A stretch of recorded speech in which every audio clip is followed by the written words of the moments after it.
Bismillahirrahmanirrahim. Assalamualaikum warahmatullahi wabarakatuh. Alhamdulillah. Alhamdulillahilladzi khalaqal mauta wal hayata liyabluwakum ayyukum ahsanu amala.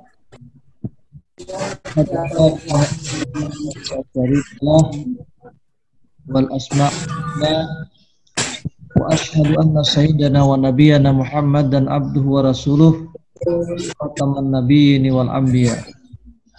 Allahumma shalli wa sallim wa barik ala sayyidina Muhammad wa ala alihi wa ashabihi ajma'in. Amin.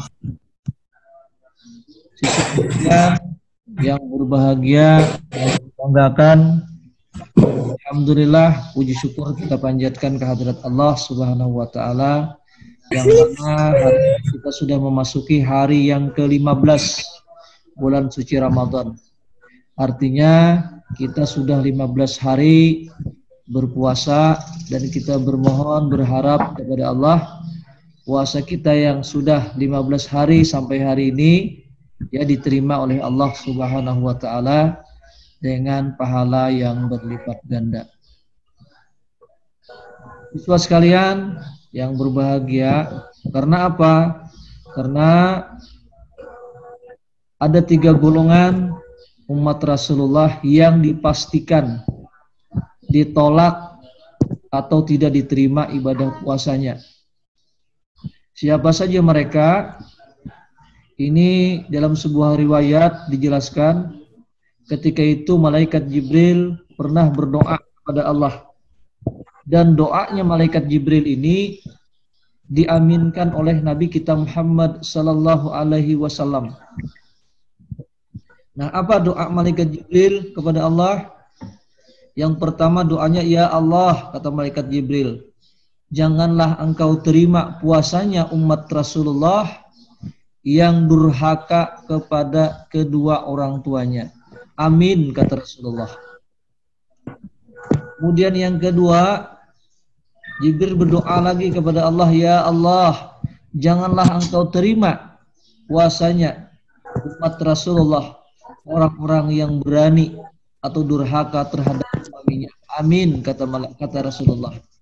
Kemudian doa yang ketiga, Jibril berdoa kepada Allah, ya Allah, janganlah engkau terima puasanya umat Rasulullah, orang yang zalim terhadap tetangganya dan saudaranya. Amin, kata Rasulullah. Siswa sekalian yang berbahagia, ya, jadi 3 golongan ini dipastikan tidak diterima ibadah puasanya. Baik, ya, jelaskan satu persatu. Yang pertama tadi, orang yang tidak diterima puasanya, ditolak puasanya, ya, orang-orang yang durhaka terhadap kedua orang tuanya. Apa artinya durhaka? Durhaka artinya adalah kita menyia-nyiakan orang tua atau berani terhadap orang tua atau melawan perintah orang tua. Itu sudah dikategorikan durhaka terhadap orang tua atau menyakiti hati dan perasaan mereka. Itu durhaka sudah. Padahal kita tahu yang namanya orang tua itu membesarkan kita mulai dalam kandungan sampai kita sekarang, itu luar biasa kalau kita ya lihat ke belakang.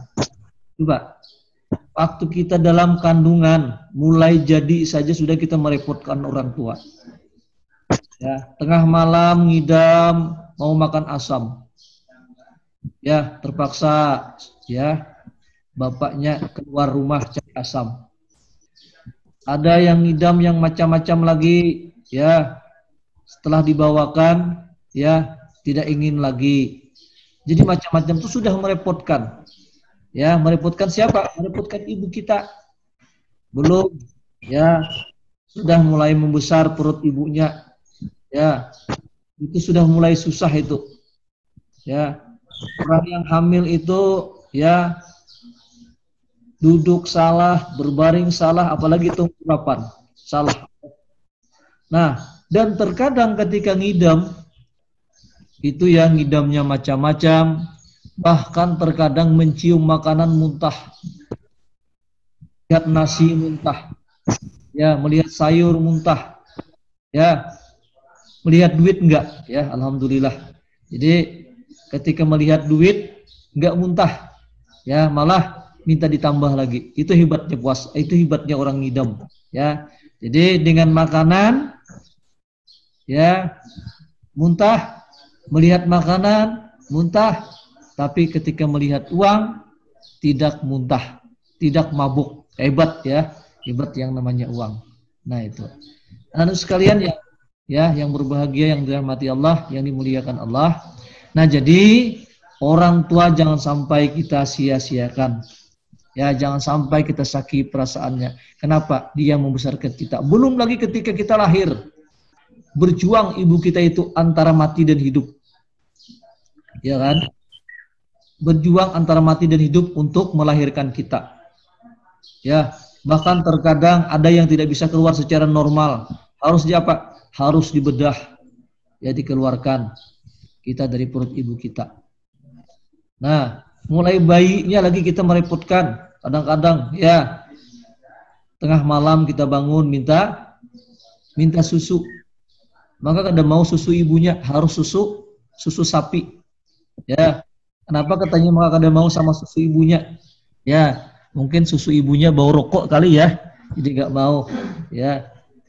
Nah, jadi kita dilahirkan oleh ibu kita, oleh orang tua kita, mulai dari kandungan sampai lahir sampai besar itu merepotkan, ya, merepotkan orang tua kita.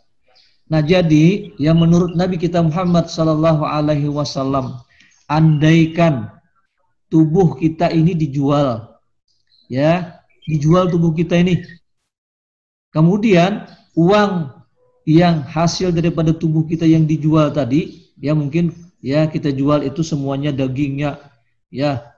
Semuaan jantungnya, matanya, semuaan anggota tubuh kita dijual. Kemudian uangnya tadi kita sedekahkan untuk orang tua kita. Ya, itu kata Nabi belum cukup lagi. Nah, makanya ya jangan sampai kita menyakiti ya perasaan orang tua. Kenapa? Kalau sampai orang tua kita tidak redha dengan kita, Allah tidak akan redha dengan kita. Ya, semua ibadah kita ditolak, termasuk ibadah puasa tidak diterima oleh Allah Subhanahu wa Ta'ala. Makanya Ibu sekalian, kalau masih hidup orang tua, ya, kalau kamu mau pergi, ya pamit, minta doa sama orang tua, ya, cium tangannya. Jangan mencium sama jidat, jangan seperti ini. Mencium tuh dengan hidung. Bahkan kalau bisa telapak tangan orang tua itu kita cium, ya tuh. Nah jadi ya kalau masih hidup sering-sering minta doa dengan orang tua, ya. Kalau doa untuk mendapatkan ilmu, ya itu dengan orang tua yang laki, ya. Ya tolong doakan ulun supaya pintar, supaya naik kelas, ya. Kalau doa, ya untuk terhindar dari perbuatan yang tidak baik, ya itu dengan ibu. Kenapa? Karena ibu itu adalah doanya mustajab, ya mustajab. Doa bapak juga mustajab, ya. Lagi Ramadan ini, ya semua doa itu dikabulkan oleh Allah. Kalian jaga jangan sampai ya di bulan Ramadan ini orang tua kamu itu ya ada perasaan yang tidak nyaman dengan kamu. Makanya ya orang tua di bulan Ramadan ini kalian betul-betul hormati, muliakan, ya. Jangan sampai kalian jalan-jalan ya tidak ingat waktu, mengakibatkan orang tua nanti marah dengan kita. Ya itu. Kemudian kalau orang tua kita sudah meninggal, ya doakan. Ya, doakan minimal sehari 5 kali sehari. Allahumma ghfirli dzunubi wa li walidayya warhamhuma kama rabbayani shaghira. Ya. Jadi doakan ya kalau sudah mati. Tapi jangan di SMS bapaknya ya, ibunya yang sudah meninggal. Pada nyambung ya. Pada sampai. Jadi doakan saja. didoakan orang tua yang sudah meninggal tadi. Bacakan Al-Quran, kirimkan, ya bacakan Fatihah, kirimkan untuk orang tua, niatkan. Kenapa? Karena ada dalam satu riwayat, ya, kalau tidak salah itu ulama besar Sufyan Asy-Syauri pernah bermimpi melihat alam kubur, ya. Jadi Sufyan Asy-Syauri ini bermimpi melihat alam kubur. Dan dia sana melihat ada seorang ibu-ibu tua yang di dalam alam kubur itu kelihatannya sugih, kaya betul. Ya, sampai duduk saja di kursi emas. Nah, duduk di kursi emas, kayanya. Sementara orang-orang yang lain pada minta-minta. Ya, minta-minta kepada orang lain. Ibu tadi si kaya, luar biasa kayanya. Ya. Kemudian didekatin oleh Sufyan Asy-Syauri. Ibu ini kok betul kayaknya kaya betul, ya. Apa sebenarnya amalan ibu ini sampai seperti ini? Kata si ibu, karena ada yang mengirimi atau yang mendoakan saya di dunia, anak saya. Ya, si A namanya. Ya, tinggalnya di. Setelah itu, menurut riwayat Sufyan Asy-Syauri sadar, oh berarti aku tadi mimpi melihat ibu tadi di alam barzah. Maka dicarilah oleh Sufyan, ya, orang yang dikatakan si ibu tadi ternyata ketemu dengan si anak tadi. Nah, lalu Sufyan tadi bertanya, apakah betul orang tua kamu sudah meninggal? Ya, namanya si A, betul. Nah, lalu cerita Sufyan tadi bahwa orang tua kamu di alam barzah sana, ya, kayaknya luar biasa, sampai duduk saja di kursi emas. Lalu ditanya oleh Sufyan, apa sih amalan kamu untuk menghadiahkan kepada orang tuamu? Kata si anak tadi, ya, setiap saya teringat, ya, dengan orang tua saya kirimi Fatihah, saya kirimi, ya, Al-Ikhlas, saya kirimi Al-Falaq, saya kirimi An-Nas, dan saya kirimi, ya, kalimat-kalimat thayyibah untuk niatkan untuk orang tua saya. Nah, jadi, ya, dengan doa anak tadi kepada orang tua yang sudah meninggal tadi, maka orang tua yang di alam sana itu, ya, akan merasakan nyaman tinggalnya, ya. Bahkan mungkin alam barzahnya seperti istana. Nah, namun tidak berselang lama, ya, beberapa tahun kemudian Sufyan tadi mimpi lagi bermimpi alam kubur tadi, dan dia ketemu lagi dengan ibu tadi. Ternyata si ibu tadi jatuh miskin. Yang kaya tadi jatuh miskin, yang tadinya duduk di kursi emas, ya, ketemu lagi dengan Sufyan, ternyata, ya, ikut juga meminta-minta dengan orang lain. Lalu ditanya, Bu, kan ibu dulu kaya, ya, kenapa sekarang jadi miskin? Kata si ibu tadi, karena tidak ada lagi orang yang mendoakan saya, ya, di alam ini. Nah, lalu terjaga lagi Sufyan tadi, dicarinya si anak yang tadi, ya, ternyata si anak yang selalu mendoakan orang tuanya tadi sudah meninggal dunia. Nah, jadi, ya, anak sekalian, kalau orang tua kita masih hidup, ya, kita muliakan dia, jangan disakiti perasaannya, jangan sampai kita, ya, kalau sudah dia tua rentak, ya, kita sudah sukses, orang tua kita ditaruh di mana? Di panti jompo. Jangan sama sekali, ya, dosanya luar biasa, ya. Hormati, dan jangan sampai di rumah kita jadikan sebagai, ya, pembantu kita. Ini banyak, ya, orang-orang yang sudah sukses, padahal kesuksesannya dari orang tuanya. Ya, orang tuanya dijemput dari kampung, disuruh, ya, menjaga cucunya.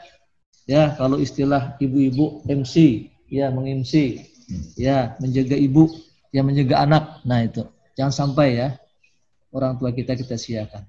Nah, jadi kalau sudah meninggal, doakan, ya, doakan, jangan sampai, ya, tidak didoakan. Minimal sehari 5 kali sehari ketika kita salat fardu, ya, zuhur, asar, maghrib, isya, subuh, doakan, ya, sebelum, ya, kita meminta urusan yang lain. Doakan dulu orang tua kita agar dia hidupnya, ya, enak, nyaman di alam sana.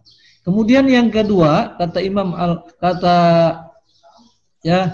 kata Jibril, orang yang ditolak puasanya, yang tidak diterima puasanya itu, yang doanya diaminkan oleh Rasulullah adalah orang yang berani terhadap suami, atau durhaka terhadap suami. Ini kalian kan belum bersuami nih, ya belum kan? Ya masih anak-anak lagi. Nanti ini sebagai ilmu, sebagai bekal, ya yang laki-lakinya jadi suami, nanti yang perempuannya jadi istri. Nanti kalau sudah bersuami, jangan sampai menyakiti hati perasaan suami. Ya, jangan sampai berani sama suami. Ya, itu. Kenapa? Karena doanya puasanya tidak diterima atau ditolak oleh Allah Subhanahu wa taala. Nah, jadi ya kalau kalian nanti mau masuk bulan Ramadan, ya, atau setiap hari lah dengan suami, habis sholat sujud sama suami, Mas, ya kalau saya banyak salah, banyak khilaf, ya dimaafkan. Kata suaminya, ya saya maafkan, ya. Nah, jadi ya supaya suami kita itu ridha. Karena keridhaan suami, ya ridhanya juga Allah Subhanahu wa taala. Nah, dan suami itu sudah bertanggung jawab kepada kita 100%. Ya, ada sebuah riwayat dikatakan, ya, ada seorang perempuan dikabarkan, ya, dan ketika itu suaminya pesan. Kata suaminya, "Dek, saya mau turak berlayar," atau istilahnya tadi keluar kota lah itu.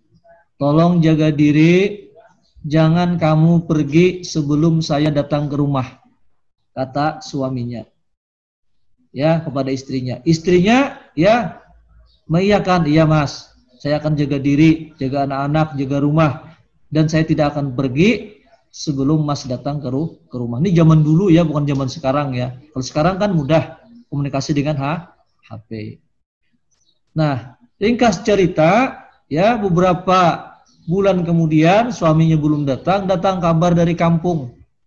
Mengatakan apa? Orang tuanya di kampung sedang sakit keras. Ya, dia disuruh pulang menemui orang tuanya yang sakit tadi. Apa dia bilang? "Tolong sampaikan kepada orang tua saya tidak bisa pulang karena suami saya tidak datang ke rumah, belum memberi izin." Ya, dah disampaikan kabar kepada orang tuanya. Ya. Kemudian beberapa hari kemudian, ya, datang lagi orang yang mengabarkan tadi bahwa orang tuanya yang sakit tadi sedang meninggal dunia. Nah, diminta, ya, kamu harus menemui orang tua. Apa katanya? "Saya tidak bisa pulang menemui orang tua saya yang sedang meninggal karena suami saya ya tidak mengasih izin karena belum datang." Nah, kemudian setelah itu dilaporkanlah, ya, kepada apa? Kepada Rasulullah, ya, si perempuan tadi yang dikatakan durhaka kepada orang tuanya, tidak mau datang ketika sakit sampai ketika meninggal dunia. Nah, setelah dilaporkan kepada Rasulullah, apa kata Rasulullah? "Kamu adalah, ya, perempuan yang solehah. Semua kesalahan bapakmu yang meninggal dunia, kesalahan ibumu yang meninggal dunia, semuanya diampuni oleh Allah Subhanahu wa taala karena ketaatan kamu terhadap suami." Nah, jadi ya, sekalian, kalau sudah bersuami nanti suaminya ya jangan sampai ya disakiti perasaannya. Kamu harus betul-betul baik dengan suami, ya, itu. Nah, pernah kan di dalam sebuah riwayat dikatakan ketika itu, ya, Siti Fatimah terlalu banyak bercanda dengan suaminya Sayyidina Ali, membuat Sayyidina Ali ini marah, ya, marah kepada siapa? Kepada Fatimah. Nah, kepada Fatimah, dengan kemarahan Ali tadi kepada Fatimah mencoba lagi apa? Menghibur Ali untuk memaafkannya sampai ya memutari badan Ali untuk minta maaf. Nah, setelah itu Ali pun memaafkan. Kemudian Fatimah cerita kepada siapa? Kepada Rasulullah. ya bahwa pernah ada ya dengan Ali atau dengan suami terjadi perselisihan perkataan membuat Ali marah. Apa kata Rasulullah? Andaikan wahai Fatimah, ya engkau meninggal dunia, ya tidak dimaafkan oleh suamimu, ya maka aku tidak akan ya menyelatkanmu. Nah, berarti suami itu adalah sungguh luar biasa, ya mulianya di hadapan Allah. Makanya kalian nanti kalau sudah bersuami jangan sampai ya berani sama suami. Asalkan suaminya betul, benar. Mau suaminya pemabuk, gimana? Carikan solusinya. Ya, carikan solusinya. Ya diberi pandangan bahwa mabuk itu kurang baik. Kesehatan tidak baik juga akan mendapatkan ya dosa yang besar. Nah, kemudian yang terakhir untuk sekalian, orang yang ditolak puasanya tidak diterima, puasanya tadi adalah orang yang zalim terhadap tetangganya. Ya. Siapa Pak tetangga itu? Tetangga itu adalah orang yang di sekeliling kita. Ya, di sekeliling kita itu rumahnya mungkin ya 10 ke depan, 10 ke belakang, 10 ke samping kanan, itu adalah merupakan tetangga kita. Anggaplah sekarang satu RT. Ya, satu RT. Ya, itu tetangga. Dijaga sekali jangan sampai ya kita membuat tetangga kita sakit hati. Atau kita malah ya menjalimi dia, ya menyakitinya, ya membuat dia tidak nyaman dalam kehidupannya, kita buat masalah segala macam. Jangan sampai demikian. Kenapa? Karena tetangga adalah merupakan saudara terdekat kita. Kan kita tidak tahu hidup ini merantau kemana. Kita tidak mungkin juga hidup juga sama-sama dengan saudara kita, dengan bapak kita. Kita pasti akan merantau, mungkin ikut suami jauh ya ke daerah lain atau keluar kota. Yang di sana saudara kita yang terdekat itu tetangga tadi. Yang apabila kita sakit, pasti orang yang dekat itulah, tetangga yang dekat itulah yang akan datang ke tempat kita untuk membantu kita. Maka jangan sampai ya kita menyakiti perasaan ya tetangga kita. Karena apa? Karena itu tadi ya tetangga adalah merupakan orang yang paling dekat ya dengan kita di dalam lingkungan hidup sehari-hari. Nah, 3 golongan inilah ya kata Jibril yang tidak diterima ibadah puasanya. Yang pertama tadi adalah orang yang durhaka terhadap orang tuanya. Yang kedua, orang yang durhaka terhadap suaminya. Dan yang ketiga, orang yang menzalimi atau menyakiti perasaan ya tetangganya. Dan doa Jibril ini diaminkan oleh Rasulullah sallallahu alaihi wasallam. Nah, Pak, gimana Pak kalau sekarang saya ada punya kesalahan dengan teman, dengan tetangga, dengan orang tua, ya kalian sujud di hadapan orang tua, minta ampun dengan orang tua. Ya, jelaskan. Ya, kesalahan saya ini, Pak. Saya minta ridha, ya, minta ampun.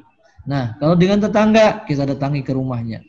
Ya, datangi ke rumahnya, kita minta maaf bahwa kita ya salah. Kita akui saja kesalahan kita.